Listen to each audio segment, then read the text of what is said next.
안녕 여러분. 좋은 날들 잘 보내고 있지요? 장마도 아닌데 장마인데 장마 아닌 비가 오지만 우리 영혼은 말씀으로 뽀송뽀송하면 좋겠어요. 기도합시다.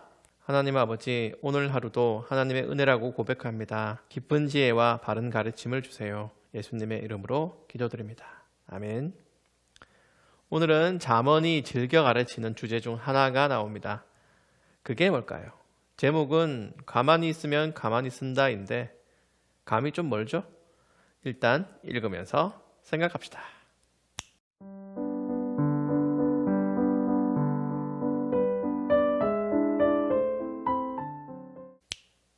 말이죠. 잠언은 말에 관심이 많아요. 혀를 사용하는 행위, 파급력이 큰 의사소통 도구, 결국은 진리를 말로 내뱉어야 한다는 교훈을 잠언이 자주 내려요. 오늘 본문도 그래요. 그런데 오늘 본문은 머리가 많이 아파 한번 보는 걸로 주제를 찾기 힘들 정도로 다양한 내용이 섞여 있어요. 잠언 큐티는 이런 방식으로 해야 할 때가 있어요. 그날의 본문 안에 잡다한 주제가 나열되면 자칫 한 구절만 읽고 그걸 감상하는 걸로 큐티가 끝날 수 있는데 여러분 그렇게 하면 안 되고요. 다 경험이라 생각하고 수능 언어 영역 미리 친다 생각하고 지문을 찬찬히 읽고 답 아니 큐티 하세요.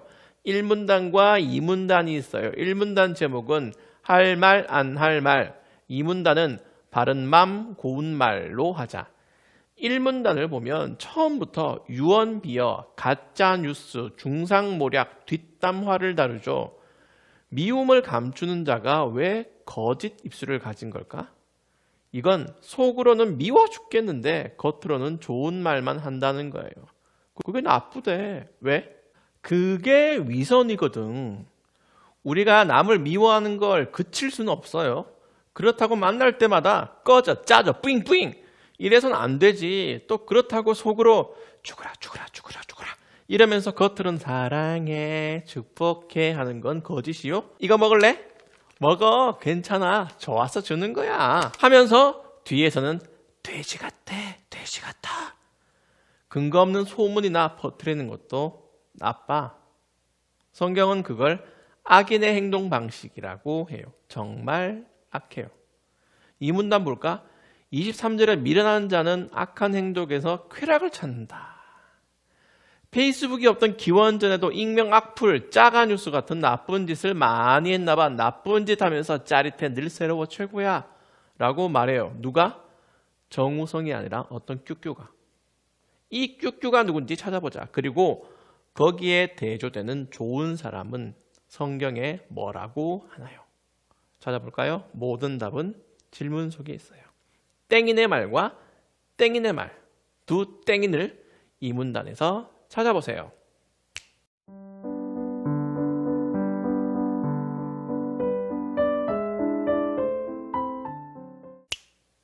악인과 의인이죠. 잠언은 대조법을 잘 사용해요. 서로 반대되는 것들, 이게 선을 그을 때는 아주 좋지. 세상을 이분법으로 딱 가르면 그만큼 설명하기 편한 게 없어요. 논리가 선명해져. 빛과 어둠, 아군, 적군, 찍먹, 부먹, 남자, 여자, 부자, 빈자, 민초단, 맛잘알, 참과 거짓. 이런 방식으로 잠언은 모든 사람을 의인과 악인으로 나눠서 공통적으로 악인의 결말은 비참하지만 의인은 해피엔딩이라고 해요. 보세요. 이 문단은 계속 악인과 의인의 삶을 대조해요. 27절에서 악인은 무병장수도 못한대. 일찍 죽어. 하지만 잘 생각하세요. 잠언이 대조법을 사용하는 건 여러분을 악인으로 단정짓거나 의인이기 때문에 가만히 있어도 된다고 말하려는 게 아니에요. 말을 즐겨 가르치는 잠언은 궁극적으로 언행일치를 요구합니다. 말과 행동이 다르지 않은 것, 속에 있는 사랑과 겉으로 드러난 사랑이 같은 색깔인 것, 하나님도 이웃도 진실로 사랑하길 요청, 아니 명령해요. 그래서 악인의 결말은 더욱 비참하게, 의인의 결말은 더욱 아름답고 찬란한 꽃길로 꾸며져요. 왜? 그래야 말을 들으니까.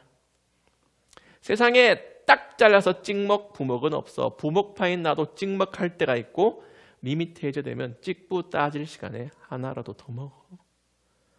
남자와 여자가 다른 건 맞지만 그렇다고 양편으로만 갈라놓는 건 갈등을 조장하는 것밖에 안 돼. 이렇게 세상에 영원한 극단은 없어요. 어떤 부분은 서로 교집합을 이루지. 의인과 악인을 잘 구별하세요. 의인의 탈을 쓰고 악인처럼 말하고 행동하는 자들을 위선자라고 해요. 우리 그렇게 대충 겹쳐서 살지 말아요. 의인이라고 가만히 있으면 가만히나 쓴다. 언어 유희야. 아무것도 아니라고. 신앙은 가만히 있는다고 되는 게 아니에요. 죄를 짓지 않는 걸 넘어서 더 적극적으로 살라고 합니다. 여기서 적용해보자. 어떻게 살래요?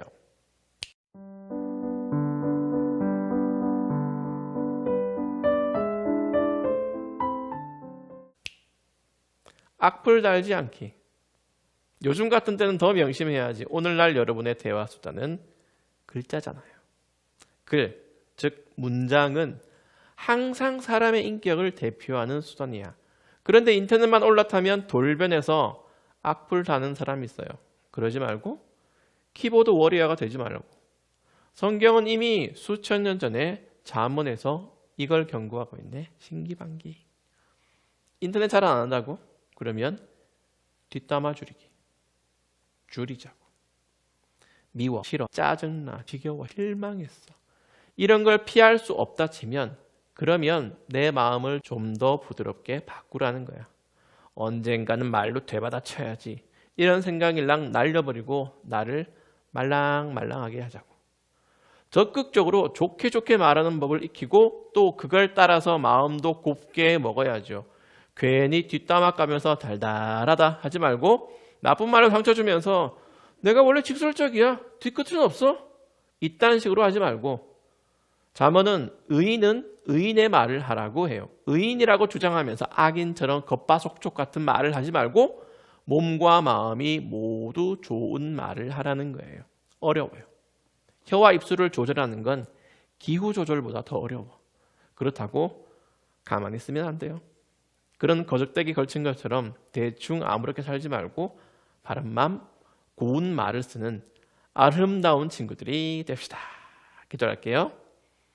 하나님 아버지, 저희의 혀와 마음을 바꿀 수 있도록 해주세요.